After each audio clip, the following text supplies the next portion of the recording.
گہرائیوں سے خیر مقدم ہے پروگرام انوار قرآن میں۔ آج کی اس محفل میں پیش کیا جائے گا 1.25 پارے کا ترجمہ قرآن مجید، جس میں سورہ یونس مکمل پڑھی جائے گی اور سورہ ہود کے 4 رکوع پیش کیے جائیں گے۔ تو آئیے شامل ہوتے ہیں پروگرام تفسیر قرآن میں۔ بسم اللہ الرحمن الرحیم وبہ نستعین والصلاة والسلام علی سید المرسلین علی آلہ و اصحابہ اجمعین، اما بعد۔ آج آپ کے سامنے 11ویں پارے اور 12ویں پارے کے ابتدائی ربع کا ترجمہ اور اس کا خلاصہ پیش کیا جائے گا۔ 11واں پارہ سورہ توبہ کے آخری حصے پر مشتمل ہے، اور سورہ توبہ کے اس آخری حصے میں اللہ تعالیٰ نے ان لوگوں کا تذکرہ فرمایا جنہوں نے حضور اکرم صلی اللہ علیہ وسلم کے ساتھ غزوہ تبوک میں سفر نہیں کیا تھا۔ یہ وہ غزوہ تھا جو شدید گرمی میں مدینہ منورہ سے بہت دور تبوک کے مقام کی جانب سفر کیا گیا تھا، تاکہ سرحد پر جو دشمن جمع ہو گئے ہیں ان سے دفاع کیا جائے۔ اس غزوے کو اللہ تعالیٰ نے فیصلہ کن غزوہ قرار دیا تھا۔ جو لوگ حضور اکرم صلی اللہ علیہ وسلم کے ساتھ تھے وہ صاحب ایمان تسلیم کیے گئے،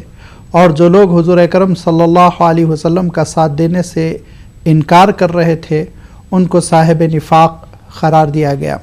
چنانچہ اللہ تعالیٰ ارشاد فرماتے ہیں کہ اے نبی، جب آپ اس مقام سے تبوک سے واپس مدینہ منورہ پہنچیں گے تو یہ لوگ دوڑ دوڑ کر آپ کے پاس آئیں گے۔ اب تک تو یہ سمجھ رہے تھے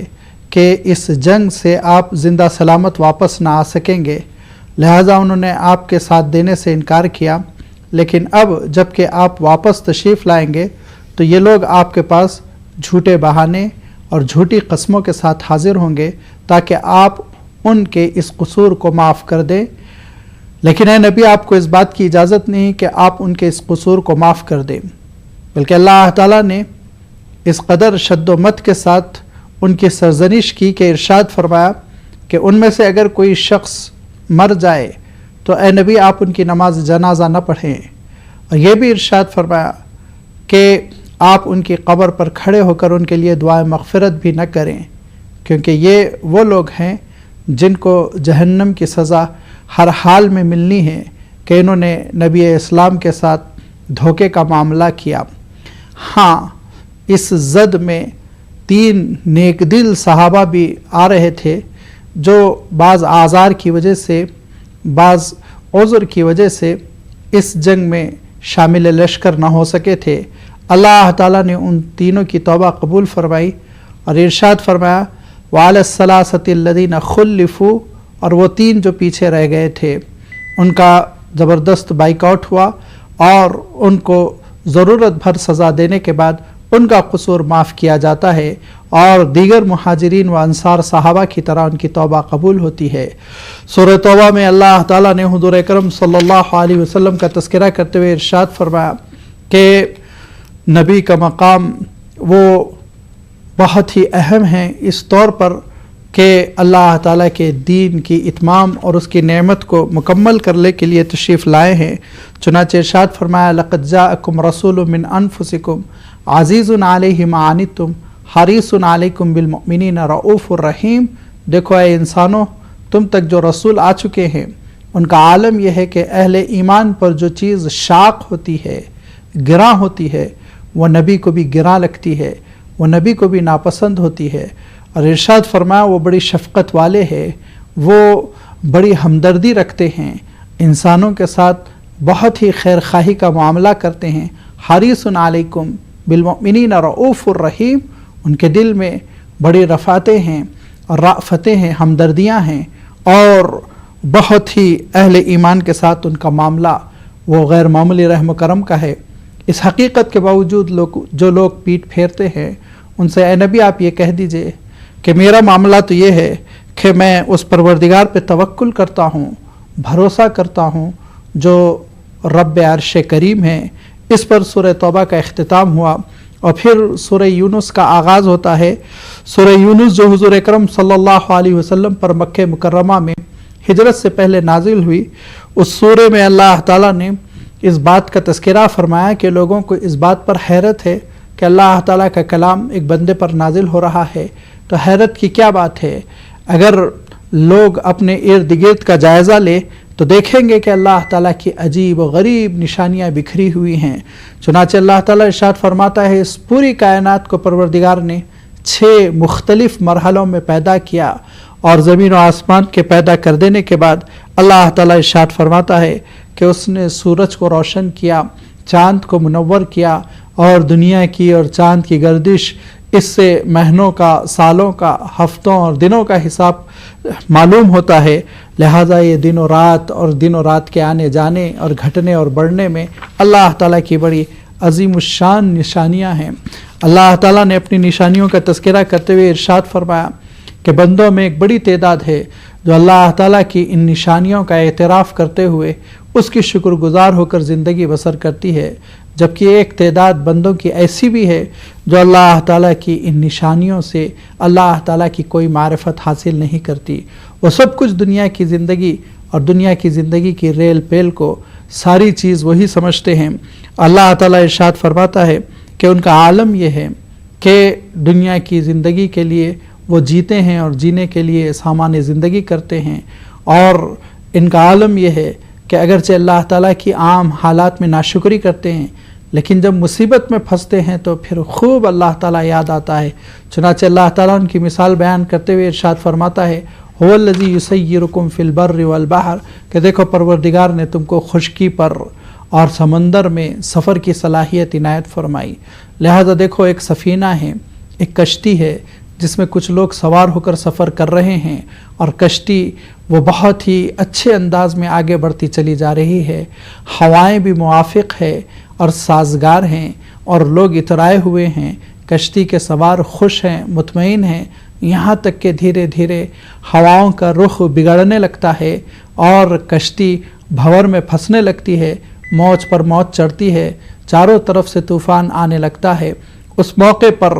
جب ان کو یہ گمان ہونے لگتا ہے انہم احیط بہم، کہ اب وہ گھیرے میں آ گئے، ڈوبنے والے ہیں اور ان کی نیا غرق ہونے والی ہے، تو وہ مخلصانہ طور پر پوری گریہ وزاری کے ساتھ اللہ تعالیٰ کو پکارتے ہیں اور اس سے نجات طلب کرتے ہیں، اور یہ کہتے ہیں لئن انجیتنا من هذه لنکونن من الشاکرین، اے مولا آپ اس مرتبہ اگر ہم کو بچا لیں گے تو ہم ساری زندگی، باقی ماندہ زندگی آپ کی شکر گزاری میں گزار دیں گے۔ لیکن اللہ تعالیٰ ارشاد فرماتا ہے جیسے ہی ان کی کشتی خشکی پر لگتی ہے اور ان کا پاؤں زمین پہ پڑتا ہے تو پھر وہ اترانے لگتے ہیں۔ فَإِذَا هُمْ يَبْغُونَ فِي الْأَرْضِ بِغَيْرِ الْحَقِّ، اللہ تعالیٰ ارشاد فرماتا ہے لیکن یاد رکھو تمہاری بغاوت کا نقصان، تمہاری سرکشی کا نقصان خود تم کو بھگتنا پڑے گا، اللہ تعالیٰ کو اس سے کوئی نقصان ہونے والا نہیں۔ یا ایھا الناس انما بغیکم علی انفسکم متاع الحیات الدنیا، یہ دنیا کی زندگی ہے جس کے لیے تم یہ سب کچھ کر رہے ہو، تو سنو دنیا کی زندگی کی حقیقت۔ دنیا کی زندگی کی حقیقت ایسے ہی ہے جیسے کہ آسمان سے جب پانی برستا ہے اور زمین میں وہ پانی گھل مل جاتا ہے تو پھر کچھ پودے ہیں جو برآمد ہوتے ہیں، جیسے کہ آسمان سے پانی برستا ہے اور وہ مٹی سے گھل مل جاتا ہے، اور پھر اس سے کچھ کونپلیں برآمد ہوتی ہیں، وہ کونپلیں پودوں کی شکل اختیار کرتی ہے، وہ پودے تناور درخت بنتے ہیں، جس درخت سے انسان بھی فائدہ اٹھاتا ہے، چرند و پرند بھی فائدہ اٹھاتے ہیں۔ لیکن پھر اللہ تعالیٰ کے حکم سے کوئی آندھی چلتی ہے، کوئی ہوا آتی ہے اور اس درخت کی جڑیں اکھڑ جاتی ہیں، اور پھر وہ درخت تنے کی شکل میں اور لکڑی کی شکل میں تبدیل ہو جاتا ہے، اور ایسا لگتا ہے جیسے کل یہاں کوئی درخت ہی نہیں تھا۔ اللہ تعالیٰ ارشاد فرماتا ہے بعینہ، اسی طرح تمہاری زندگی کی مثال ہے کہ کمزور ناتواں تم پیدا ہوتے ہو، دھیرے دھیرے اپنے بلبوتے پہ کھڑے ہونے لگتے ہو، اور پھر ایک وقت آتا ہے کہ جوان ہو کر تناور درخت کی طرح اس سرزمین پر کھڑے ہو جاتے ہو، اور بہت سارے انسان مخلوق تم سے فائدہ اٹھاتے ہیں۔ پھر اللہ کا موت کا فیصلہ آتا ہے اور موت سے تم دوچار ہو جاتے ہو، تو تمہارے دفنانے کے بعد ایسا لگتا ہے کہ اس دنیا میں تم تھے ہی نہیں۔ لہٰذا یاد رکھو مرنے کے بعد یا تو جنت کی نعمتیں ہیں جہاں پہ کہ تمہاری نیکیوں کا بدلہ بھی ملے گا، اور اللہ تعالیٰ اس میں اضافہ بھی فرمائے گا، یا پھر بدعمالیوں کی سزا ہے جہنم کی شکل میں، جہاں پہ کہ انسان کو گناہوں کا مزہ چکھنا پڑے گا۔ اللہ تعالیٰ نے سورہ یونس میں اس حقیقت کے ساتھ ساتھ یہ بھی ارشاد فرمایا کہ یہ وہ دین حق ہے، یہ وہ سچائی ہے جس کو یہ نبی پیش کر رہے ہیں اللہ کی کتاب کی شکل میں، وحی الہی کی شکل میں، یہ علم کی بنیاد ہے۔ اس کو چھوڑ کر جو لوگ جا رہے ہیں دراصل وہ اندازے لگا رہے ہیں، اور یاد رکھو اندازے کبھی بھی زندگی میں انسان کو کامیاب نہیں بناتے، اور اندازوں سے انسان کبھی بھی حقیقت تک نہیں پہنچ سکتا۔ یہ اللہ تعالیٰ کا فیصلہ ہے کہ اس نے ہر قوم کے لیے نبی و رسول کو بھیجا، لہذا اللہ تعالیٰ نے اس قوم کے لیے بھی نبی و رسول کو بھیجا، اور لازمی بات ہے کہ جب کبھی نبی و رسول آتا ہے تو پھر اس کی اطاعت اور اس کی فرما برداری وہ انسان کے حق میں ضروری قرار پاتی ہے۔ جب انسان نبیوں اور رسولوں کا انکار کرتا ہے تو پھر اللہ تعالیٰ کے عذاب کا شکار ہوتا ہے۔ اور یاد رکھو کوئی بھی قوم اللہ کے عذاب کا مشاہدہ کر لینے کے بعد اگر توبہ کرے تو اس کی توبہ اس کے حق میں کارگر ثابت نہیں ہوگی، اور اس کا ایمان لانا اللہ تعالیٰ کے پاس مقبول نہیں ہوگا۔ چنانچہ فرعون نے بھی مرتے وقت جب کہ وہ پانی میں غرق ہو رہا تھا اپنے خطاؤں کا اعتراف کیا اور اپنی توبہ اللہ تعالیٰ کے دربار میں پیش کی، لیکن اللہ تعالیٰ نے صاف طور پر ارشاد فرمایا الآن وقد عصیت من قبل، اب توبہ کر رہے ہو جبکہ پچھلی ساری زندگی نافرمانی میں تم نے بسر کی، لہذا اس کی توبہ قابل قبول نہیں ہوئی۔ اللہ تعالیٰ ارشاد فرماتا ہے کہ وہ برزخ کے عذاب سے دوچار اور قیامت کے بعد دردناک عذاب سے پھر دوچار کیا جائے گا۔ ہاں، قوم یونس ایک واحد قوم ہے جو عذاب کے دیکھ لینے کے بعد بھی توبہ کرنے پر معافی کی مستحق قرار پائی، کیونکہ حضرت یونس علیہ السلام اس قوم کے درمیان سے ہجرت کر کے نکل چکے تھے، لہذا اللہ تعالیٰ نے اس قوم کے ساتھ استثنائی معاملہ کیا، اور جب قوم نے اجتماعی طور پر توبہ کی تو اللہ تعالیٰ نے ان کی توبہ قبول کر لی۔ چونکہ سورہ یونس میں قوم یونس کا تذکرہ خاص انداز میں اللہ تعالیٰ نے فرمایا، اسی لیے اس سورت کو سورہ یونس کے نام سے موسوم کیا گیا ہے، اور سورہ یونس کے بعد سورہ ہود کا آغاز ہوتا ہے، جس میں اللہ تعالیٰ نے اسی حقیقت کو کہ اللہ تعالیٰ کے انبیاء و رسول وہ ہر سرزمین اور ہر قوم کے لیے آتے رہے، اور جن لوگوں نے ان نبیوں و رسولوں کو مانا ان کو کامیابی ملی، جن لوگوں نے اللہ کے رسولوں اور نبیوں کا انکار کیا وہ عذاب سے دوچار ہوئے۔ اس حقیقت کو تاریخی تسلسل میں اللہ تعالیٰ نے بیان فرمایا۔ چنانچہ اللہ تعالیٰ آغاز صورت میں ارشاد فرماتا ہے کہ دیکھو نہ صرف یہ کہ اللہ تعالیٰ نے تم کو پیدا کیا، بلکہ اللہ تعالیٰ نے ساری مخلوق کے رزق کی ذمہ داری اپنے پر لی۔ یہ فرمایا وَمَا مِن دَابَّةٍ فِي الْأَرْضِ إِلَّا عَلَى اللَّهِ رِزْقُهَا وَيَعْلَمُ مُسْتَقَرَّهَا وَمُسْتَوْدَعَهَا، یہی نہیں کہ وہ رزق پہنچاتا ہے بلکہ ارشاد فرمایا کہ وہ جانتا ہے یہ کہاں زندگی بسر کرے گا،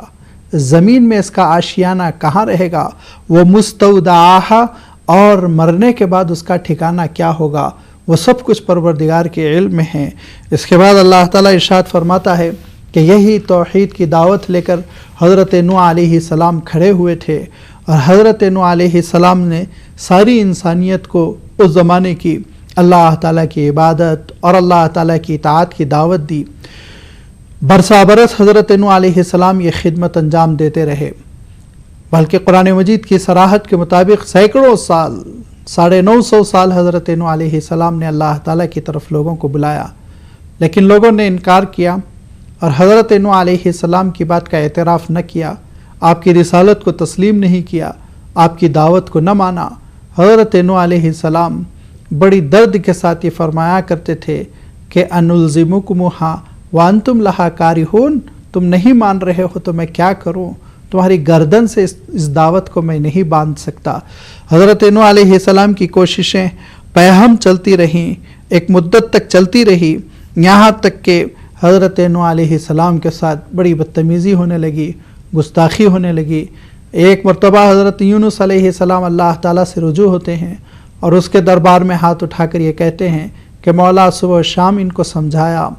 مجلسوں میں سمجھایا، تنہائیوں میں سمجھایا، لیکن اس کا الٹا ہی اثر ہوتا ہے، یہ ضد میں، عناد میں، میری مخالفت میں